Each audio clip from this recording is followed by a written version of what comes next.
Okay, so next up, oh, we have me. Okay. I'm not talking about me, so you can rank me, Levy. All right, this is gonna be big because this will be the clip seen around the world. So,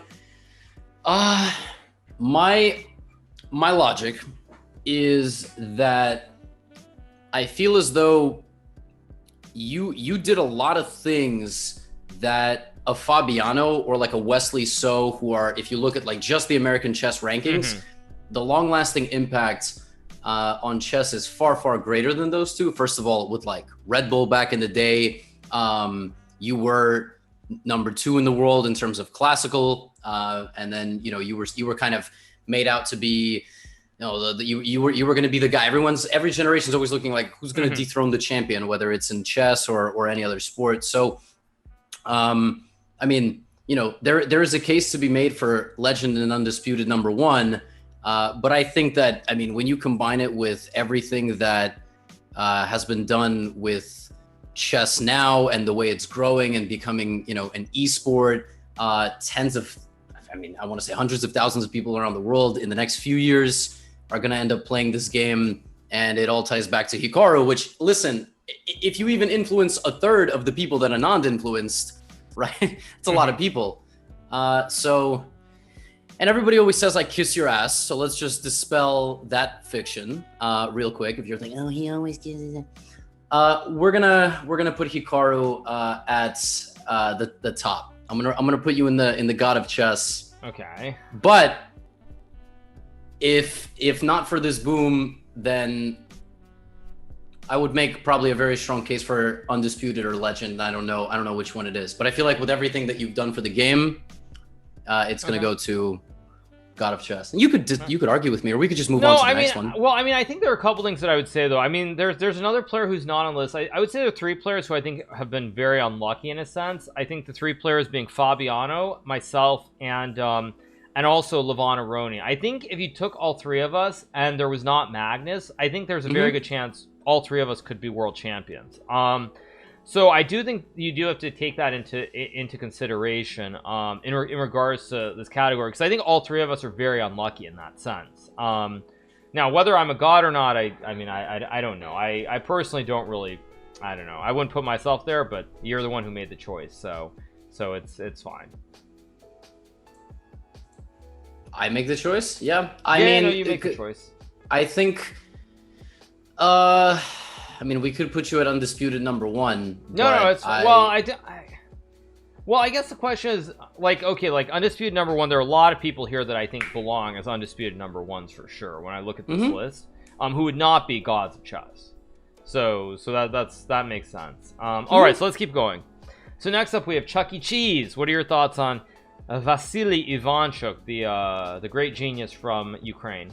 I feel like every time we talk about Ivanchuk, it's always this. It's kind of the same narrative. Like, he's got a lot of brilliance. He's beaten every single world champion, basically. I think maybe literally every single one that he played against at least one time. But yeah, he's just a little bit too out there and potentially out in orbit to have been consistently undisputed number 1. Is he a legend? He is. I'm actually going to look up this quote. There was a quote by Anand on Ivanchuk. I just want to find the exact, see if I can find the exact one. Yeah, okay, so he's definitely a legend, but I'm going to give you guys this one quote that Vishy Anand gave, or this one quote which says, Anand on Ivanchuk, he's someone who is very intelligent, but you never know which mood he is going to be in. Some days he will treat you like his long-lost brother. They say he lives on planet Ivanchuk. So basically what Anand was saying is that, like, on some days he's like super friendly, he's your best friend, like he's really nice. The next day he doesn't even know who you are, basically. So like that's kind of the thing I would say, is that he's a fantastic chess player, one of the greatest players of all time for sure, but he's never been consistent when he's had to play the matches that really count. For example, he was very close. I think he actually played the match for the FIDE World Championship against Ruslan Ponomaryov, maybe around like 2001, 2002, and he actually lost that match. He lost it badly. He's also had some other games where he's lost in under 10 moves. He's had a few of those, I think. So So he's all over the place, but totally a legend. The way that he crushed Kasparov in one of those games from Linares in '92. There are few people who have ever played Kasparov, especially when he was near his peak or at his peak, and they just destroyed him in that manner. So definitely one of the greatest players of all time. He's also crushed Magnus a few times too. So when he's on. So definitely a legend. Yeah, top and actually, tier legend. I think he's at the very top of legend. I also should say one thing that I didn't I didn't fully mention or kind of go into on a serious note, because I when I was ranking you, I think traditionally we have put way too much emphasis on the Classical World Championship because it was the sexiest and biggest thing that we had. Like, you win the Classical World Championship, you're the world champ. You compete for that, you're the world champ. But now that we have a bunch more rapid and blitz events with high tier prize money, like, let me ask you a question. Let's say you have two careers of people, right? You've got one guy who's consistently fighting for the world championship of classical, but never wins it.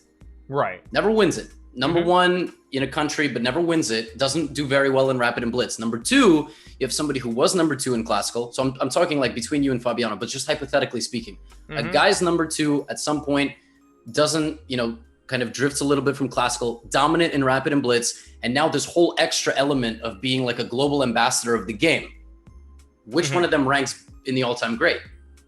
Right? Like in chess, you have 3 formats and now online, right? So, like, what do you think? A guy never won the world, like, who do you rank higher? And so it's got to be the person who did things beyond the board in slow time format. That's how I think about it. I don't know what the counter argument to that even is. So, well, I would also say one thing, like, this is not to be negative about Fabiano, but when I compare Fabiano to Ding especially, like, the thing is, Fabiano is not improved at rapid and blitz in the same way. Like, there probably, if I go back a year or two and I look at Ding Liren, he did not have good results in rapid chess and blitz chess, and he's worked really, really hard and improved to the point where, he beat me in a match. He came very, very close to beating Magnus as well.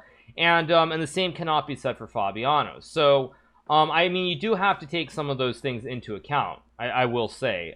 Because Ding, I would have said a year or two ago, I would have thought that Ding was nowhere near comparable to Fabiano.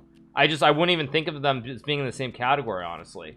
But I do think that Ding has really worked hard. I don't think that's true for Fabiano. You can't say that he's had good results online or over the board in rapid and blitz consistently. The way that Ding, it feels like he's just doing well every event now. Yeah, Ding is doing. And Ding beat Magnus in the tiebreaker for Sinkfield Cup, which I also forgot about. So anyway, Hikaru, we've got a murderer's row of names coming up. Yeah, next up we of course have the one and only Judit Kapolgar. I'll use her Hungarian name, or Judit, of course. What are your thoughts on Judit? Oh man, goddess of chess or undisputed number one. It's really tough to say. I don't know her like exact numerical ranking at her peak, but obviously. She is the person that people look at when they say, men and women like can compete on equal footing. It's just about, involvement at an earlier age. Like she is the worldwide ambassador for girls participating in chess. She inspires millions and millions of people. And like on that alone, again, you want to do I put her at the undisputed number one, even though she never won a world championship, or is it about the reach? Is it about the fact that let's be serious? She definitely belongs in God of Chess. Like there's literally no way she doesn't. Greatest female player of all time. She was ranked number 8, I think, overall. By the way, this is not number 8 overall in terms of or not number 8 for women. She was ranked number 8. Okay, fine. I'll put her higher. I'll put her definitely above Kappa. Okay, there you guys go. I feel like there are going to be a bunch of bunch of Norwegians are going to be mad at me. I don't care. So yeah. All right. Yeah. So yeah. See, for me, Capablanca is number 1 undisputed, so I have a little bit of room. But again, it's like 20, 30 years from now, if somebody's playing chess or in some way got involved in it, like what names are they going to think of? It's the people on the top of that list. So Yeah, I mean, what I would say is, yeah, she was the greatest female player for her entire career. She was number 8 overall. She, of course, she beat Garry Kasparov in that famous game. You know what? I think I'm gonna find that. I'm gonna play that. You can play it on your stream or not. I just want to find that video of her beating Kasparov, where he looks very unhappy. Oh, let me see it. One second. Let me find the actual video. Yeah, I'm gonna pop this up very quickly. We're gonna watch this video. 1 second. Okay. Oh boy. Wait, there we go. Okay, I got to where am I? Where am I? Oh, sorry. I got to I've got to copy myself over. Sorry. 1 second. Yeah. Okay, there we go. Okay. Okay. Sorry, yeah, you guys, I listen to a lot of trance. That's why you see all these random videos. Let me do this.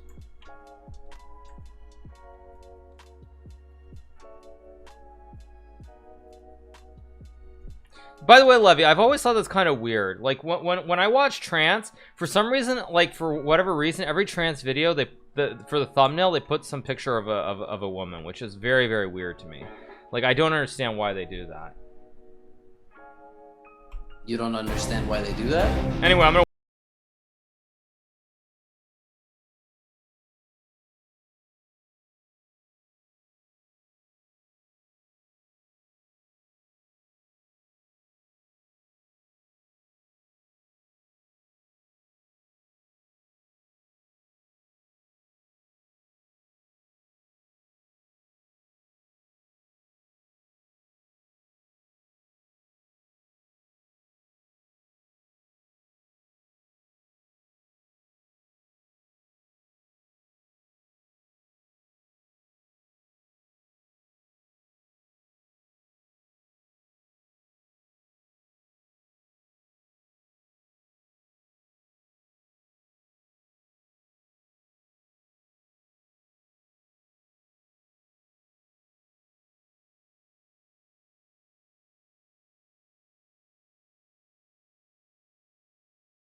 Oh, by the way, did you watch that video, Levy? At the very end, you see a dude get up right here. This is Kasparov's trainer. You see how Dohan just gets up and runs right out of the room? Like, this is Kasparov's trainer, by the way, the guy in the black.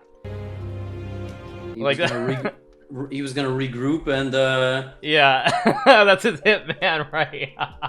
Yeah. So, all right. Okay. Let me go back then. Here we go. Okay.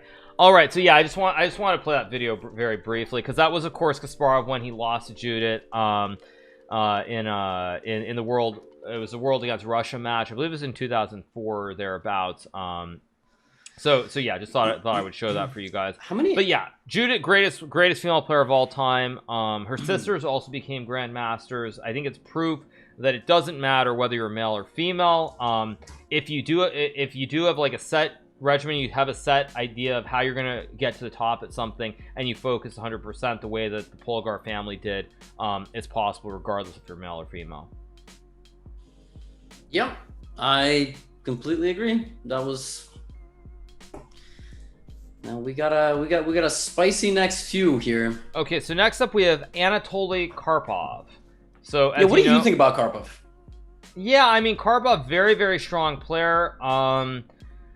I don't think he gets the credit he deserves, because he was extremely strong. He always played like e4 d4, played many different openings, very solid openings with black Carlsen for most of his career, and so forth. Chat, don't bait me. You're gonna get some timeouts if I start seeing any of these ridiculous chats or comments. So yeah, I think great player.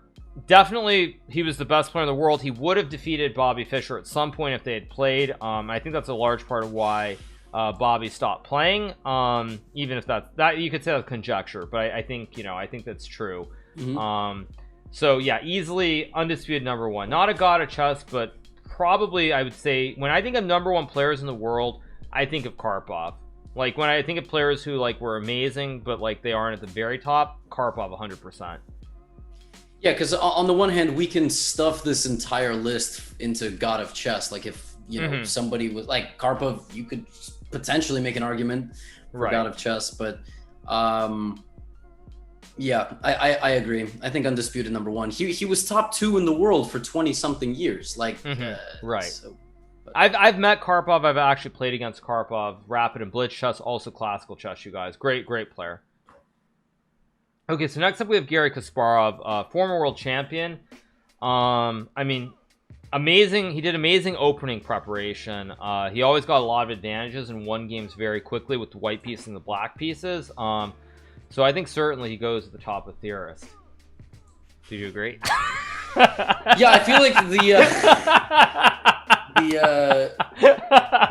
influence that he's had on so many different openings. Yeah, exactly. Yeah, I think Garry definitely big theoretician, and yeah, definitely a great theoretician. But I mean, joking aside, I don't think there's any question. World champion, undisputed world champion for 20 years. He's done a lot for the game of chess. He's done a lot since he retired. Even I think he's definitely a god of chess. I think the only question is where to rank him. I think I'm gonna put him at the top. I think I just put him at the top based on his longevity and how long he's been around. I think he's at the top. I just think he's number one. Yep, I think that's fair.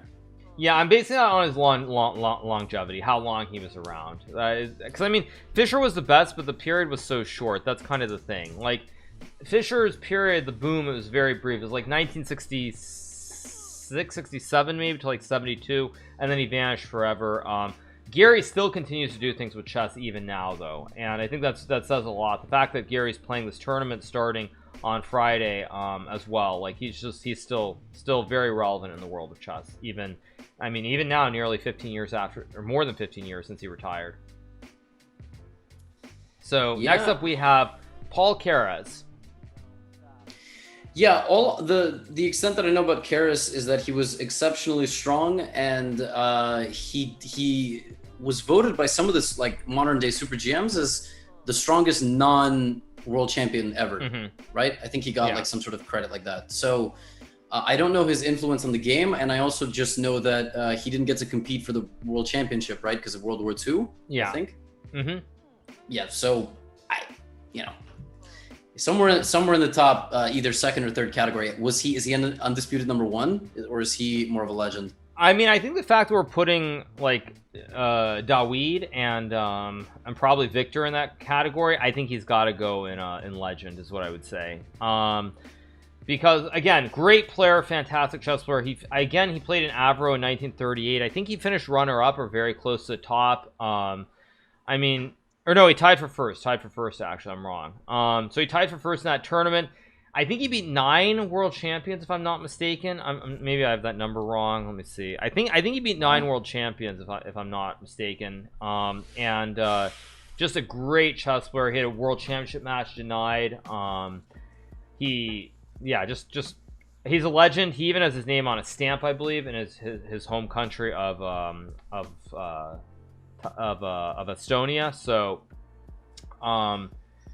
I think he goes top of legend. Also, he died in Vancouver. Fun fact: he died of a heart attack, I believe, after he was playing a chess tournament or doing a simul in Vancouver, British Columbia. So there is a tournament there that is named after him as well.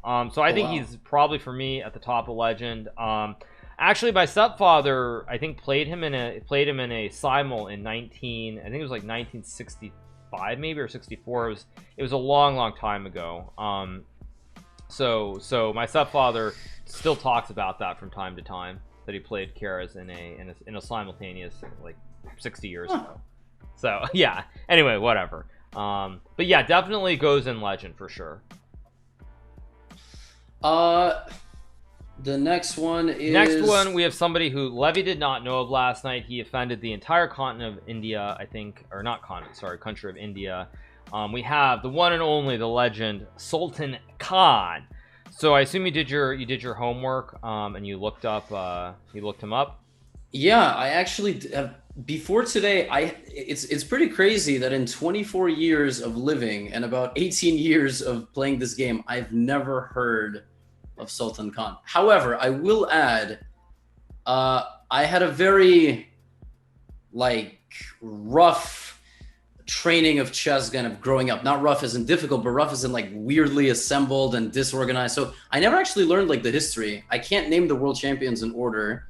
I can't, there's certain things that I can't do. And so I'm not so surprised I didn't know him, but it's not, don't joke that it's disrespect, because trust me, they will take you seriously that I'm trying to disrespect someone, and I'm not. I straight up didn't know about this guy. And yeah, he was the greatest player in all of Asia, right? Yeah, he was. And then I think he ended up going to Britain. He went to the UK where he won the British Championship. I don't know, it was 4 or 5 times, but he won it quite a few times. So I think for him we do have a game, right, Levy? So do you wanna load that game? Oh yeah, we do have a game. Hold on. So again, you guys, Sultan Khan, he was probably the greatest chess player in all of Asia. He was discovered by, I think, a British general or a major, who then invited him to come back to Britain, where he lived for, I think, maybe 20 years. Maybe it was less than that, but he was in Britain, and he competed in the British Championships. And then I think in the late 30s, he went back to India and was never heard from again. So yeah. That's what chess does, man. That's what chess does. I invited you, by the way, in live chess. Yeah, I see it now. Okay. Also, yeah, wasn't he illiterate? He couldn't read or something, this is right? True. Also, yeah, he couldn't read. Yeah, he was literally discovered and he knew how to play the game, but he, yeah, I don't think he could read or read and write. I don't think he could. I think he did very good for the prime. Wait, Levy, why are you laughing at that? No, I was just saying it's so crazy that he achieved so many great things. I wasn't laughing at him being illiterate. I was chuckling at the fact that with that handicap, he still was the best player in the world. That's crazy. How did he learn the game? How is that even possible? Well, doesn't that in a way dispels the myth that you have to be smart to play chess, doesn't it? Oh, we knew that already. But well, I don't know if chat knew that, but I remind them all the time. You don't need to be smart. There's plenty of plenty of 102 IQ Papagas. What'd you get on that test, by the way, Levy? What, the IQ test? Yeah. I never retook it, so I did not know that there was a time limit, because I took the test, but my lamp was blocking the top left of the corner, so I didn't know. So basically, you're making excuses for your poor score, whereas I had the same excuse, but I'm not making excuses. I accept it. Oh no, I literally, there's a clip. It's one of my top view clips. Somebody tells me you have 1 minute left to do 10 questions, and I was what? Yeah, well, I had the same issue, but you don't see me making excuses for my score. Oh, what was I your didn't realize it was timed. I got 102. I think that's what I got. I think I got 102 as well. Wait, are you serious? I'm pretty sure, yeah. Okay. All right. Anyway, speaking of the Emir Sultan Khan, he did beat Jose Araújo de Capablanca at the time, was the world champion, strongest player in the world. So we do have a game that they played that we're going to show. Yep. And this, I think, is noticeable because Khan played this move pawn to a3, and I don't think this was a known variation at the time, this idea of playing this Queen's Indian with pawn to a3. Later on, it became a very prominent variation. It was played by another player on this list, the future world champion from Armenia, Tigran Petrossian. That's why the system is called the Petrossian variation of the Queen's Indian defense. But Khan played this a3 move approximately, this game was, when was this game? 29, right? Yeah, I think 1930. Okay, so if this game is played in 1930, Tigran Petrossian, who the system is named after, he started playing it nearly, I think he played it in the 60s if I'm not mistaken, so, or 50s, 60s. So basically, this variation was played 20 years early, and due to biases and political correctness, it was not named after Khan like it should have been. But he played this 20 years before a future world champion, someone who's very strong, would eventually play it a lot and get it named after them. All right. Also, I would say a personal favorite of Garry Kasparov as well. Gary really loved playing the playing this Petrosian variation of the Queen's Indian defense. Fun little story here. But normally the way this line goes is this Queen C2 line. Black can like trade and play Bishop E7 and some C5. And one thing I will say about Gary is I remember he always loved the setup when I was working with him. He was all about how white gets the big center, white gets these pawns on E4 and D4, so white must be winning. Of course white is not winning. It's a very serious variation, but Kasparov always felt that with the pawns on E4 and D4 it's very, very strong. Anyway, all right, so Khan played this nearly like 20-25 years before Petrosian played it, so he was the original inventor, I would say, of the system. So ED5, Bishop G5, Bishop E7, E3, very solid moves, by the way, just standard development, brings out the bishops. Nowadays, by the way, as I pointed out, you guys, Knight D5 is considered the correct move because of what Khan played in this game. So even the great Jose Raul Capablanca made mistakes in the opening phase of the game. So Knight E4, Bishop F4, Knight D7, Queen C2, F5, Knight B5. Very strong move, by the way. And this actually, when I look at this game, this puts a damper on my thoughts of Capablanca, I'm not gonna lie. This is like a basic tactic that you wouldn't fall for, Levy. Well, I mean, you just lose material. I mean, maybe you don't lose material, but it's very bad. It is very bad. I was gonna say, this looks like my games when I was like much younger. I would always put the knight in the center and then like defend it with an F pawn, and then I would just like try to attack the king if possible, or play G5 or yeah. Okay. So yeah, so Knight B5, Bishop D6. Of course, if Black plays pawn to C6, then Knight C7 wins material. Rook moves, you have Knight E6, forking the queen and the rook, and you win one of the two pieces. All right, let's keep going. Okay, sorry, I'm gonna have to ban somebody. They just wrote something ridiculous. They said I'm being a jerk to you today. I'm sorry. They're getting banned. Goodbye, dude. Goodbye.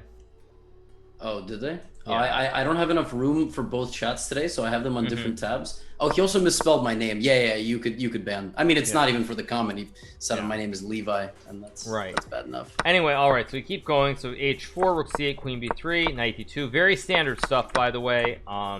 White is just a little bit better here with the bishop on E2 and F4. White can just push the pawns up to like G4, G5.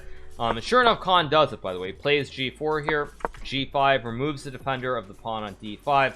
And Black just has a very sad-looking bishop on the light squares. No axis. It's just stuck behind this pawn wall and this rook on C6.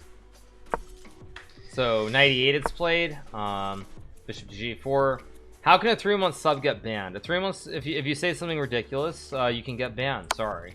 Rook C1, King D2, Rook C2, takes King C2, and basically at this point, white is just winning with the two bishops and the two rooks here that can come to the open C file.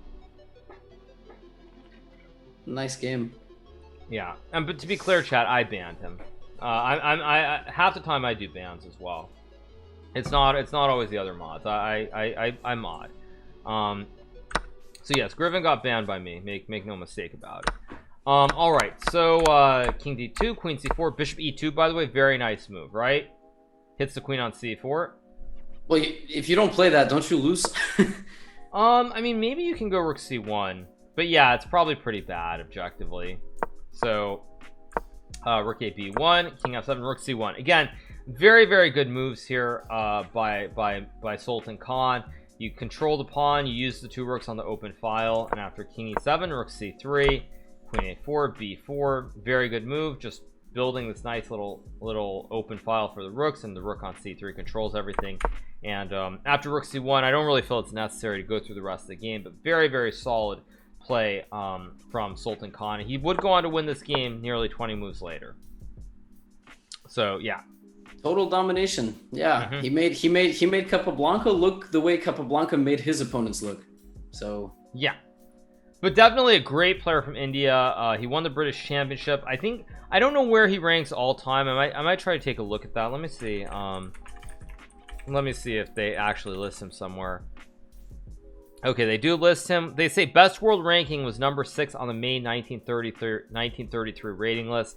So he's always ranked around 2700 from what I can see. So yeah, very sort of, he's the only chess player I think we can say that had a very sort of exotic background, like very unusual sort of way of getting into the game and then being discovered even. So just he's a legend for sure. Is he above legend, I guess, is the real question.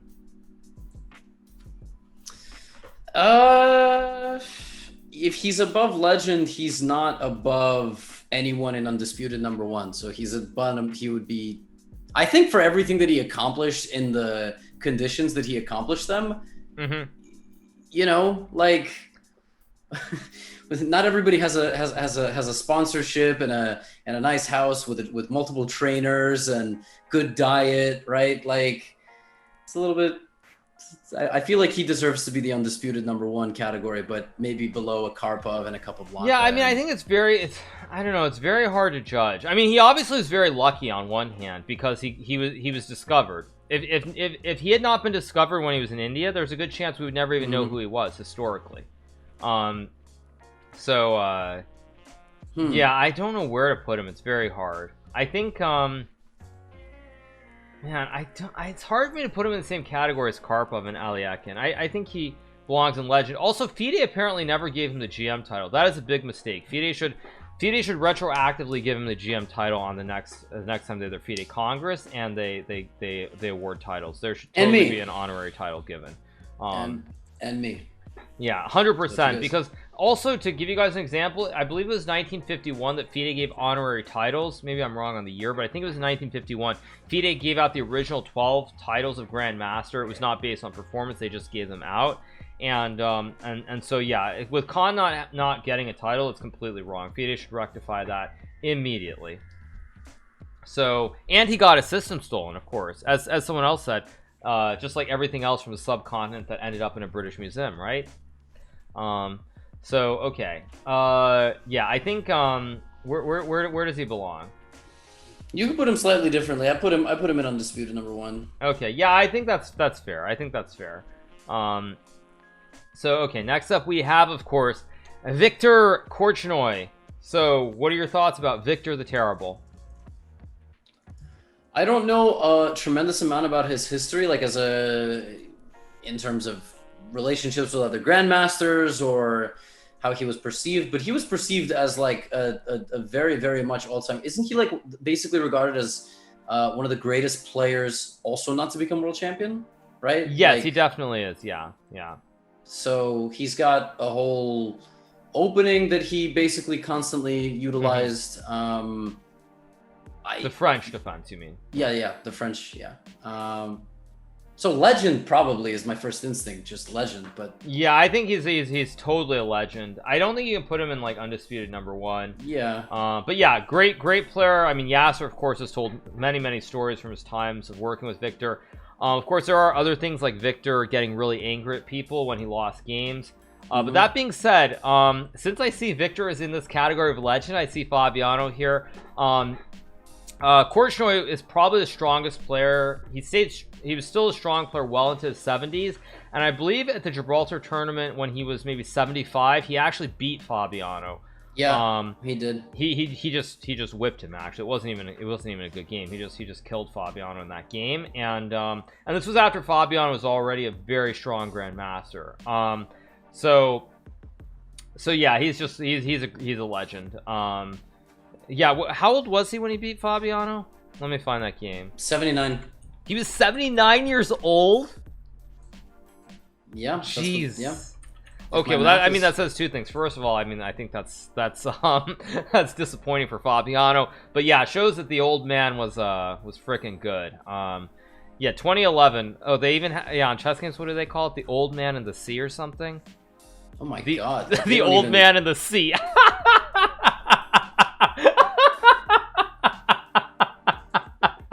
Okay. Yeah, okay. All right, sorry. That's just very funny. Furthermore, you guys, in that game, Korchnoy did not even have the white pieces. He had the black pieces in that game when he beat Fabiano. Came very close to winning the world championship in Baguio, I'm sure I mispronounced that, in the Philippines as well in the late 70s.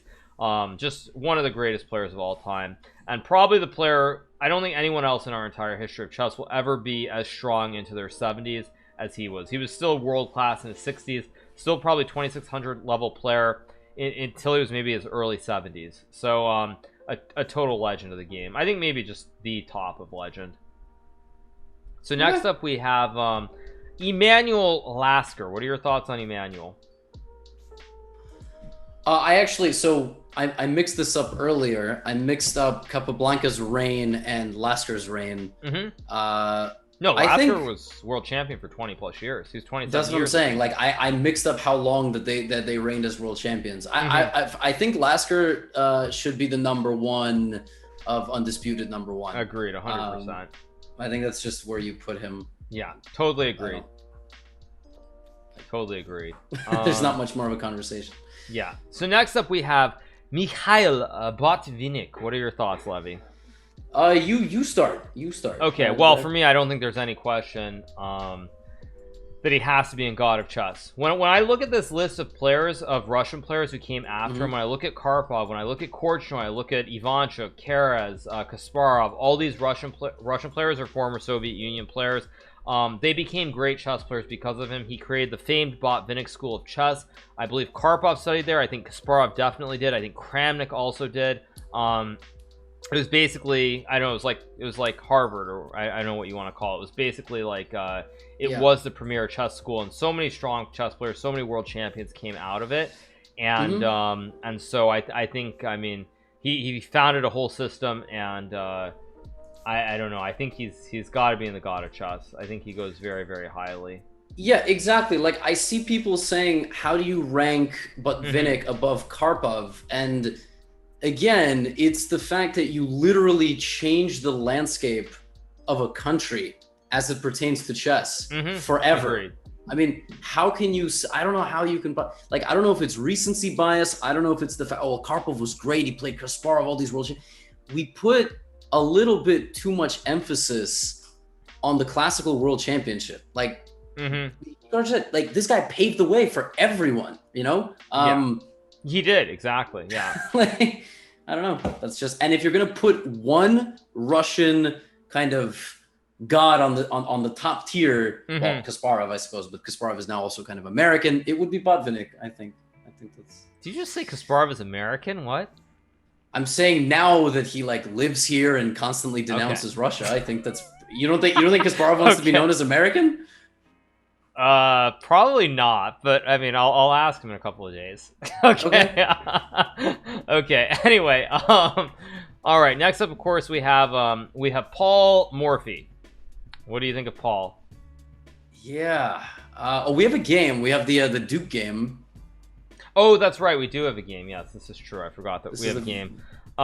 Yeah. So those of you who know Paul Morphy, he was in New Orleans. He was from New Orleans, greatest American chess player during the, I think, 1850s, maybe 1840s, 1850s. That same period as Anderson. So what are your thoughts? I sent you the invite, by the way, to the game. Sorry, sorry, I missed it. There we go. So yeah, so so those of you who are wondering, the game that we're showing is this game played between Paul Morphy and some nobles, the Duke Karl and Count Isouard. I think they were French nobles, if I'm not mistaken. I hope they were. But anyway, this game was played at the Opera House. I think this was what was the play? Do you remember, Levy? Was it Norma? I thought it was Norma. Am I wrong on that? What is that? Oh, you mean the opera that they were? I think it was Norma, but I could be wrong on that. It was Norma. Oh man, I'm on a roll. There you go. It was Norma. Okay, yeah, it was Norma. I've actually seen Norma, so yes. Anyway, so yeah, so this was played at the Opera House in I believe it was it Paris? I think it was Paris, right? Yeah, it was played at the Opera House in Paris during Norma. They played it in their private box while the play was going on. So clearly they weren't enjoying the play, but yeah. Does say a lot about the play for sure. I mean, if you're playing chess in the middle of a performance, that yeah. Those of you who are being a little bit silly about the gods of chess, I didn't rank myself. Levy made the ranking, so get mad at Levy, not at me. Correct. I'll take all the heat. Okay, so E45, knight 3, D6. Again, this, by the way, is the Philidor opening. We'll be talking about what was it, Marc-Andre Daniken's Philidor. We'll be talking about him later on. He's also in this list. So we'll talk about him later on. But but for now this was the Philidor opening. Bishop g4, and since this game has some comments in it, since I think we just took it directly from somewhere, it says bishop g4, this is a weak move already, Fischer. I like the wording. Yeah, Fischer 100 games later analyzes this game and is like, yeah, man, they garbage, bro. Yeah, this is a weak move already. I like it. So de5, bishop f3, queen f3, d takes e5, bishop c4. Of course, very strong move, creating the moist critical checkmate special on f7. And here knight f6 is played. Now queen b3, another fantastic move, creates another double threat towards the pawn on f7 and towards the pawn on b7. Of course, it's your classic Pythagoras right triangle. Yeah, and here is to me the most interesting moment of the game. Right, queen e7. Yeah, it doesn't take on b7. It's hard to tell my beginner students why this move doesn't happen. And knight c3 happens instead. Basically, I try to explain that he didn't go here because he wanted to avoid the trade of queens, or I don't know, he saw something in the play and he forgot that he was attacking the pawn. Right, so he played knight c3, which is also okay. c6, bishop g5. Now, the reasoning behind this, again, I think, is you go back to the times. And those times, a pawn didn't matter. It was all about development. It was all about attacking as quickly as possible. So b5, and now knight takes b5. Fantastic move. Yep, cb5, bishop b5, and it's already completely lost for black. Right, after 97 castles. Like, the thing that I would say as well, for those of you who are wondering, is that this is very similar to the Anderson game that we showed earlier, where, again, it's all about the piece activity and sacrificing material to attack right away towards the opponent's king.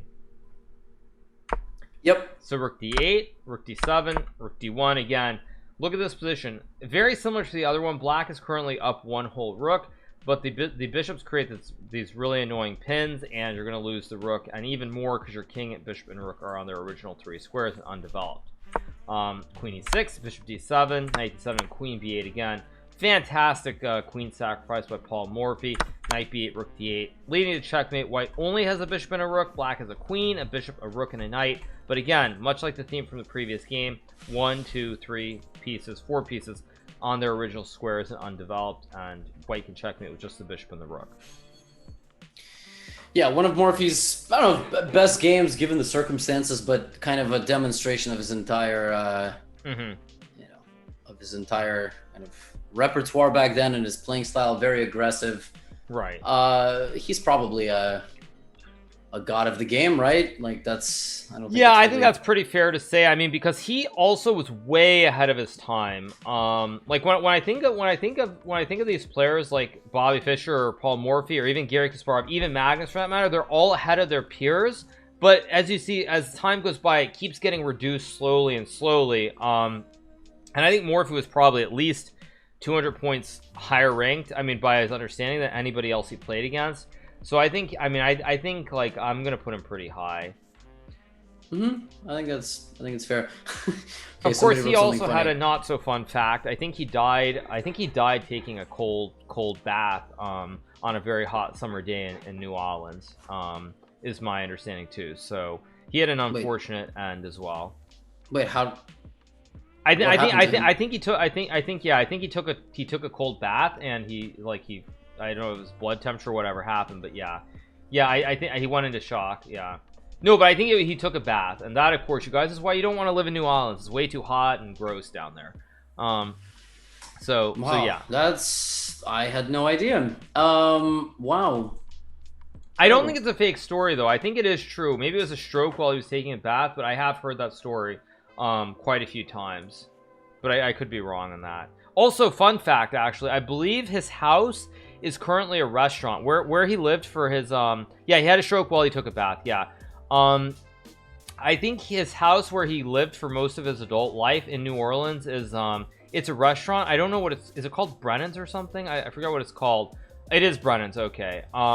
So yeah, so basically his house where he grew up was there. I also would say I've been to his I have been to his grave in the New Orleans cemetery. So I have been there, and I thought it was when I went there, somebody left a little pawn. I remember I have a picture somewhere from his tombstone. Someone left a pawn there at his grave.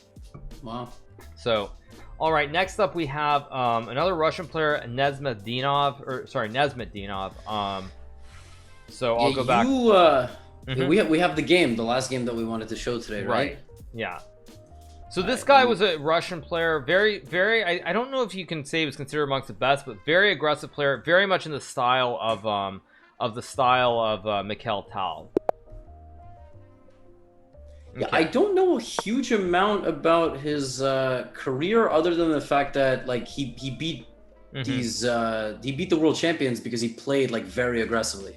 Right, exactly. Yeah, he was from where? He's from Tatarstan, right? Which is now Kazakhstan, I believe. Am I wrong on that? Yeah. So the Tatar region, I think, is just part of Russia now. I think my mom's side of the family was originally from Tatar, and then they lived in Kazan. Okay. Yeah. So you're not actually Russian. You're from Kazakhstan. No. Kazakhstan is totally different than Kazan. Just Kazan. Kazan is the capital, isn't it? No, I don't. No, I'm wrong.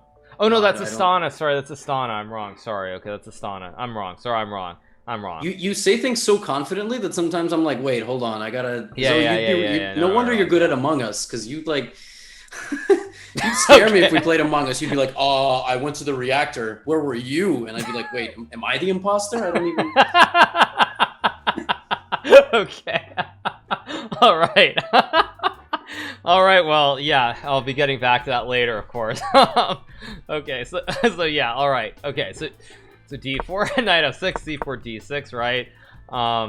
Let me go forward. I don't think I've seen this game. I have. This is his most famous game against Lev Polugaevsky, another very prominent Russian grandmaster, one of the greatest players during his day as well. So E4, they trade. Pretty standard stuff. Plays the King's Indian here with bishop G7, bishop E2, castles, bishop E3, knight G4. Kind of an aggressive move. I think if white tries to go like knight E2, there's queen H4 to play for quick attacks towards the pawns on F2 and H2. If white castles, there's maybe like queen F6 or bishop H6. All kinds of really dangerous threats towards the white king and the white queen. So he goes knight E2, queen H4, knight G3, and now knight G to E5, castles and pawn to F5. Yeah, man, this is awesome. This is a very fun game to look at. So F3, bishop H6, queen D1, F4. Now basically, black just tries to play a fool on kingside attack. Now I suspect that objectively, this is not probably considered great, but it worked out in the game. Of course, it's one of his most famous queen sacrifices. He was very well known for sacrificing queens too. So knight D5, G4, G3, takes, queen H3, F4. Now he plays a really nice move, bishop to E6. And the reason he does this is because if white takes the knight on E5, black can take the knight here, and when you recapture, there's bishop E3, which leads to a forced checkmate for black. Now bishop C2, rook F7, king F2, queen H2. I'll just cut to the meat of the game. And so we reach this position after rook to H1 here. And it looks like black is in a lot of trouble. The knight is potentially under attack. The rook is attacking the queen and the bishop. So if you move the queen, you'll lose the bishop. And your king is kind of a little bit open. The white king looks very safe here. So now there's a fantastic move that is played by Nezma Dinov, which is rook takes F4 check. And the reason this is so strong is because if white takes back with the knight, now you can just take the pawn and take the knight, and the king is getting checkmated here. If you take with the pawn, black can still play bishop takes, knight takes, and now I think maybe queen G3 works, but also knight C2, queen C2, queen C2, and black is just up by a lot of material. Check where? Someone says check. What's not check? I think when you played rook takes F4, you said check. Oh, sorry. Oh, I said rook takes F4 check. Sorry. Okay. they're sniping the mistakes, you know. Sorry. Yeah. All right. Anyway, yeah. And if white doesn't take, which is what occurs in the game, white plays rook takes H2. Yeah, and now rook F3 is check. King D4. There's bishop to G7. Another unbelievably good move, I believe, because if you go C5, let's try to work this out, Levy. It's not checkmate, is it? White plays and peasant. You go knight takes, king D5, and you don't actually have a way to checkmate the king here, do you? No, I was thinking b takes C6. What is refuted? Is C5 mate? can't white play bishop to d3 maybe? Yeah, you just sacrifice some pieces, right? I don't know. This still might be a forced checkmate, but very hard to judge at any rate. And I kind of like what he did. He played bishop g7, which is a really nice move because what happens is now there are all kinds of discoveries. White is currently up an extra queen for nothing. Just a whole extra queen, but the king is in the center of the board and it's completely boxed here. And now a4 is played. He goes c5, takes with the pawn here. And the difference is here the bishop, dark square bishop is on the board as opposed to it being off the board. Does bishop e3 lead to checkmate, Levy, or not? King c3. I don't think it does because there's no, if you come back the king starts running and escaping.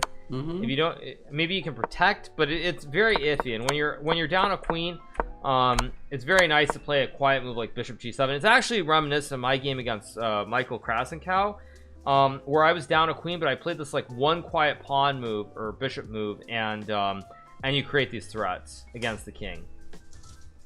So a4 c5, bc bishop d3, knight d3, king c4, now d5, and really nice forced checkmate here. Pawn takes, king b5, rook b8, king a5, knight c6, and it's forced checkmate because when the king comes to a6 you can move the knight to either c5 or b4, but you can also play rook to b6, and the knights cover all the critical squares here, and it's just GG's. Yeah. So where do you think he belongs? I mean, I don't know, because I think that he was a little bit, he's kind of like an Ivanchuk, right? Like he was capable of defeating all these top guys. Agreed. But he was never the top guy. And is like his history is not even that well known. He never, apparently my chat's saying he never had the title either. Is that true? Is that really true? Did he never have the title? I'm looking. Oh, he was also apparently a checkers player too, by the way, I see.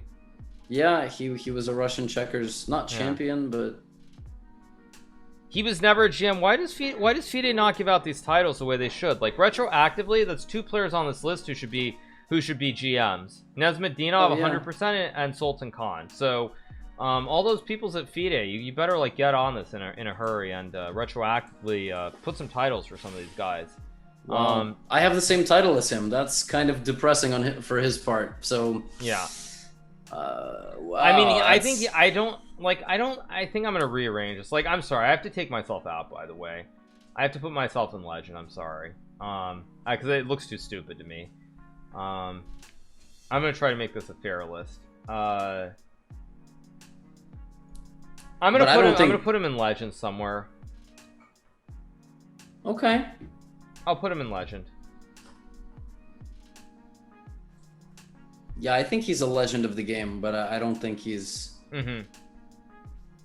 He's definitely a legend. I don't know. Like when I look at the overall, I can't put him undisputed #1. So yeah, so I'm just gonna arrange this like it. Okay, so next up is Nimzovich. What are your thoughts on Aaron Nimzovich? Theorist. Yeah, I don't even think, there's probably not much more needs to be said. Fantastic theorist. He wrote, of course, My System. Just, I mean, amazing theorist. I've read, what? I was going to say, I think his books, wait, no, he has two. I think My System is slightly better, but I think his books are some of the most overhyped books in chess for beginners. I actually think that for beginners, they're dangerous to read. I think beginners should focus on much more easily digestible content. Okay. However, the Nimzo Indian is still one of the greatest openings in existence. But yeah, I think it certainly goes in theorist for sure. Okay, so next up we have, let me make sure I don't get his name wrong because I don't want to offend all the Frenchies in chat. So we have Francois Andre Daniken Philidor. Probably the greatest chess player greatest French chess player of all time. What are your thoughts, Levy? Did you say the greatest chess player of all time? I said greatest French chess player. I caught myself. Yeah. He also wrote a great book. It was like the Analysis d'échec or something. Jeu d'échec. That sounded like he might have been mildly throwing up, but no, yeah, I actually think that. Well, didn't you tell me that Philidor like didn't play? Like he like. No, he did play, but I mean, he basically he wrote that book, L'analyse des jeux d'échecs. He also is probably, I think, considered the strongest player in the world during that time as well, if I'm not mistaken. And there are many things that are named after him. There's the Philidor defense, the opening. There's also the Philidor drawing method in the rook and pawn versus rook endgame. There is also the smothered checkmate, which was incorrectly credited to Philidor as well. So yeah, there are many things that he did. I don't know where to rank him. I feel like what he also by the way, he also was a musician as well. He apparently was part of the royal choir of Louis the 14th. Or Louis That's the great, 15th, but where does that go on this list? Like, all right, like okay, great, you know. Yeah. I don't know. I mean, I still think I think he's a legendary theorist, but we don't have a category for that. Yeah, I mean, I don't know where to put him because he did a lot of stuff for pushing the game forward. Like, I mean, if you think about it, he wrote a book on chess in like 1750 or whatever it was, and he discovered some of these endgame setups, like the Philidor technique for drawing with rook and pawn versus rook is really difficult. But I think he has to go in theorist for sure. I think he's just got to be in theorist. So next up we have, of course, a Vasilis Smithslav, former world champion, or I mean he was world champion. What do you think?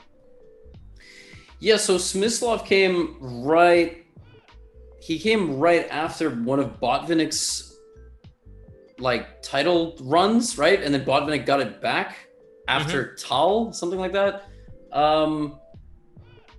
He's probably a legend of the game, but I don't. And he has a variation named after him, but I don't know that much about Smithslav beyond that. Like, Yeah, so I think in terms of Smithslav, he was he was obviously he was world champion for a short period of time. He was also, I think, a composer or a pianist. I'm not sure. I think he was, or maybe I'm confusing with Taimanov. But anyway, like very talented in both chess and music, and just very active. I don't know a whole lot about him either, to be quite honest. So I think I'm gonna put him in great plus lucky. That's where I'm gonna put him. Great plus lucky. Yeah. Okay. Okay, so now next this next Soviet's a little different. You mean the famous tennis player Boris Spassky, right? Correct. Yes. The famous one, yes. Obviously, there was this. Tennis. I know. I didn't know that. Obviously, I know Boris Spassky from this grudge match with Mr. Bobby Fischer, but I actually don't know much about Spassky after that match. What happened to Spassky after the match with Fischer in '72? I mean, I think he still played on and off, but I mean, I think they were just better Russian players, specifically Anatoly Karpov. Oh, right. There was that dude. I mean, yeah. But it wasn't immediate, right? Didn't Karpov come like a little bit? I mean, Karpov was like right at. I think Karpov surpassed him in like '73 because Karpov was going to play the match against Fischer in '75. That never happened. Oh, you're right. Okay, it was the window of time was that small. Oh, and he also played the candidates versus Karpov, lost, and then he moved to France. I think he is a higher rank than Smithslav, but does it make him go into the legends tier? That's my question. I mean, he also liked playing the King's Gambit, so I don't know. So does that help his case or hurt it? Yeah, I don't know. I think I'm gonna put him in. I mean, it's hard for me to put Korchnoy above Spassky in a way, but I think he's good. I think he's top of great plus lucky. I want to say that too. I don't think I can give him, or like he's a very bottom tier legend. That's all I can really say, right? Like I don't.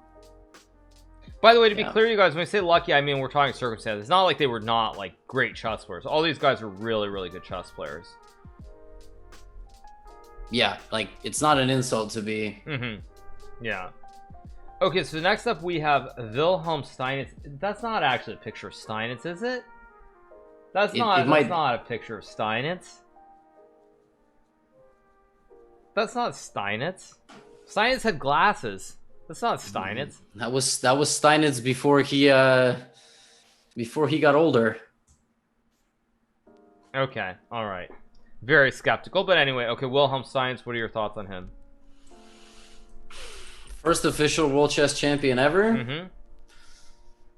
And that's basically it. I think he was like a god amongst men at the time that he was kind of on his reign. But then he was surpassed by he lost Alaska, right? Right, correct.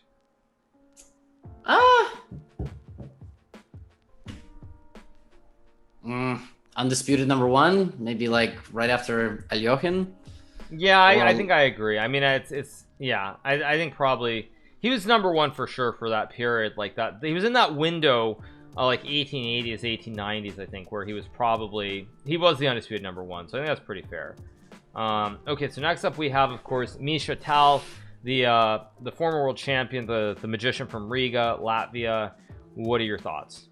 I feel like we should have a category of chess geniuses, and we would but that doesn't exist here. Like people who never became world champions, but they were, like geniuses. And then, yeah, like I would put Tal and Nezma Dinov probably in that same category. Definitely Chucky, huge geniuses.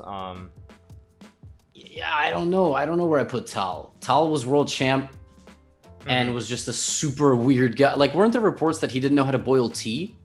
Well, I mean, he played great chess, and when he wasn't playing chess, he was drinking and smoking nonstop. Right. So he also, by the way, I think when he was dying, I don't know, it was like 1990 when he was actually dying from I think it was cancer. When he was dying, he actually left the hospital in Moscow and he went and played in a blitz tournament, and he did beat Garry Kasparov. So like this was when he was already dying. He actually like he just got up, left the hospital, went and played in a blitz tournament, and he did beat Kasparov in Moscow. So so like, yeah, it's very hard. I mean, in terms of his in terms of like his overall quality of play, I don't think it was probably comparable to maybe some of these other players, but he still was really, really amazing when he was there. So, you know, it's hard for me to judge where he belongs, but I feel like just for that story alone, he deserves to be top next to Korchnoy. I think I'm gonna put him in #1 because but he wasn't really #1 long enough. So it's like either he's a legend or he's a god, basically. Like it's one or the other. I don't know. Yeah, I think he's a legend for just being himself, man. He was different. But then he's a god, so I'm gonna put him in the god category at the bottom. Misha Tal, the chess god. Okay, all right. I mean, okay. I think for sure he during that window he was so amazing. He also, like I said, he played so well. And I think also to add to that, he had some kind of did he have like maybe like was he like missing a hand? He had some kind of actual like serious physical ailment, I think, from when he was very young. I don't know what it was. I don't know what it was, but yeah, he had an actual, it was something. I don't know what it was. But he had to deal with that too on top of everything else. Oh, he's missing 2 fingers. Okay. Yeah. So he didn't have 2 fingers. Yeah, like, yeah, and he still was amazing. Also, he's completely idolized in Latvia even to this day. Like when I was in Riga last year, there's a very nice plaque at the house where he lived. So okay, that's fair. Okay. So next up we have Sigabert Tarrasch. I'm not going to say anything. Go ahead. Why not? Because when I was about 2200, what's the book that he wrote? I don't remember the title. What's the book called? I don't even know. Someone in chat can tell me. Okay, what's it called? Oh yeah, is this piece of this piece of trash. So the book is called The Games of Chess, by Tarrasch. So when I was about like 2200, I started studying with a coach. And one of the first books that he told me that I should read was to read The Games of Chess by Tarrasch. And I think I got through maybe the first like 5 pages, and then I just threw it away. Like I literally could not read the book. It was just that bad. So for me, he's a theorist, and that's all I need to say about Tarrasch. Yeah, that's all you have to know about chess coaches. So that's why PogChamps gives a different. This piece of Tarrasch, good one, good one. I feel as though PogChamps has made coaching a lot more accessible and put it in a better light. Because chess coaches are not all cut from the same cloth, and I even had friends that like took lessons with grandmasters who I won't name. Mm-hmm.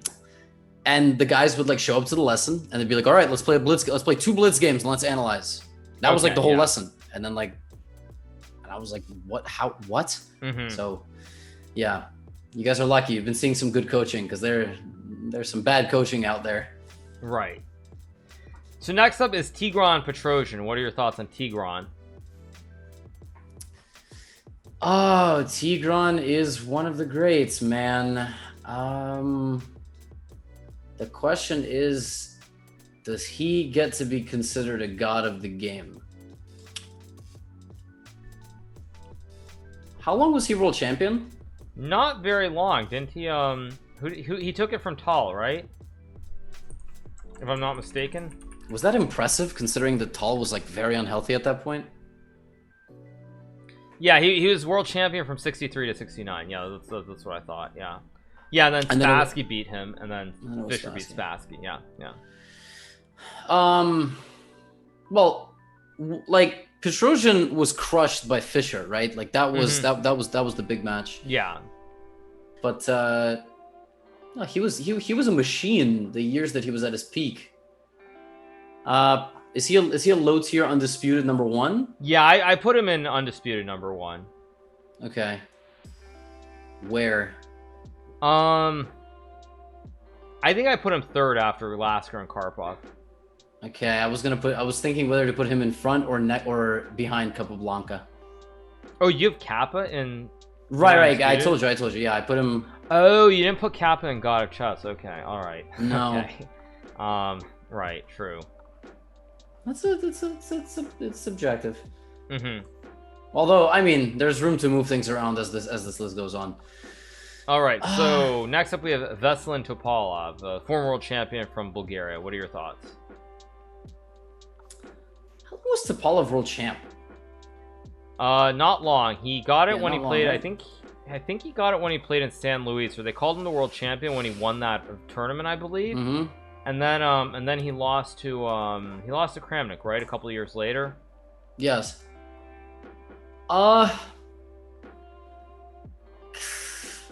Is he a legend? I mean, I of course know him quite well. I would say that for Topalov, I think he belongs in great plus lucky, and I'll tell you the reasoning behind that.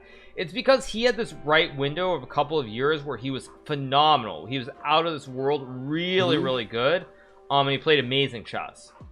But when you move to other periods, whether it's after or before, he still was capable of playing really, really strong, really, really good games of chess, but there wasn't that same level of consistency. So I feel like this window from like 2005 to maybe 2009-ish, he was undoubtedly the best player in the world. He played some amazing chess. But I don't feel like the periods before or after really correlate in the same way. So I think I'm going to put him at maybe at the top of great plus lucky, because I think he's certainly he's in some ways he's a legend, but I would say he's right below that. Yeah, that's fair. Okay, next up we of course have Vladimir Kramnik. What do you think, Vladimir? I mean, I just saw one of the worst takes of all time, and this is one of the reasons why, you know, listening to chat on some things and not others is so dangerous. Someone said Kramnik is undisputed number 1, and that's not accurate at all.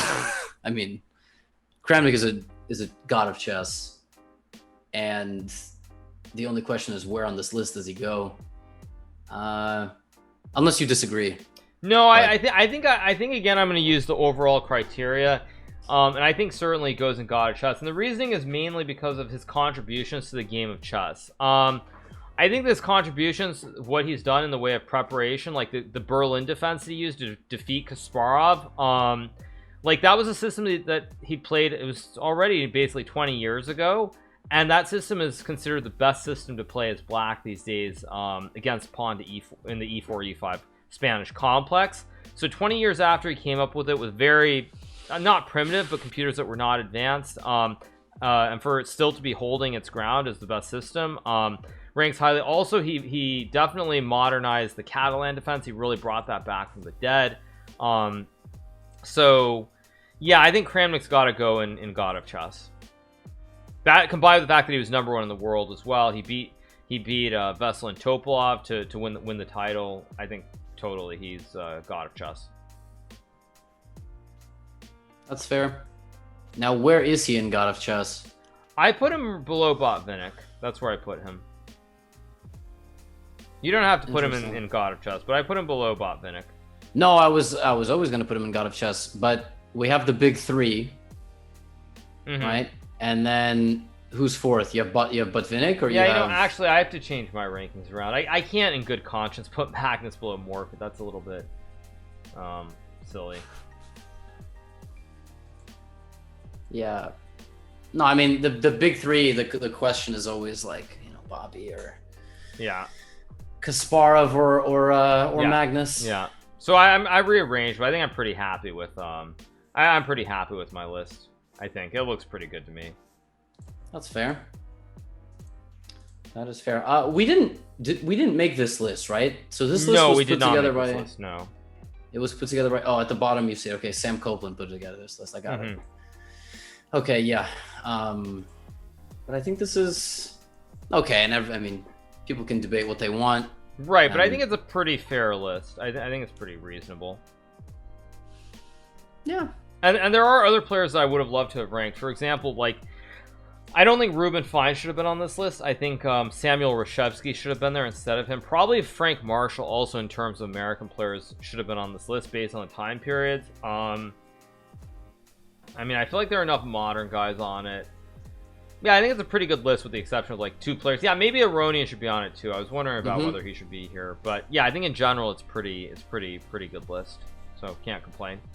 I was just about was gonna ask that question. Who would you add? Who wouldn't be there? I mean, everybody can debate what they want, but we do our best. And if we disrespected one of your favorite players, we're very sorry, and we mean no harm, no foul.